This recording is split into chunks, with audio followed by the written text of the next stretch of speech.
से आ रहा हूं। एयरफोर्स का तमाम स्टॉक चेक किया, अल्हम्दुलिल्लाह हम सुरखरू हुए हैं। नायब वज़ीर आज़म इसहाक डार का सेनेट में खिताब, कहा कि हमने किसी से सीज़ फायर की दरख्वास्त नहीं की, जंग भारत ने शुरू की, हमने सिर्फ जवाब दिया। भारत से पहले ही कहा था पंच मारोगे तो काउंटर पंच के लिए तैयार रहना। भारत ने अपने 6 तैयारे और 1 UAE खोए। पाकिस्तान पर इल्ज़ाम तराशी भारत का पुराना वतीरा है। भारत ने पाकिस्तान के 69 शहरियों को शहीद किया। हमने आलमी रहनुमाओं को भारतीय जारियत के सबूत फराहम करने की पेशकश भी कर दी है। सीधा कामरा से यहाँ आपके पास हाजिर हूँ।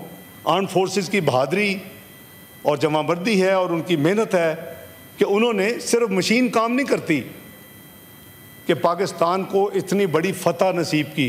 इंडिया पंच तो मारेगा और मेरा जवाब था कि अगर पंच मारेगा तो काउंटर पंच के लिए तैयार हो जाए। तमाम जो जगह हैं और हमने तमाम दुनिया को ऑफ़र किया कि आगे देखें, जो ये कहते थे कि टेररिस्ट के अड्डे हैं और हम उनको अटैक कर रहे हैं, वो क्या है? वो मासूम शहरियों की जगह है और या मस्जिदें हैं जो इन्होंने 2 जगह पे शहीद की।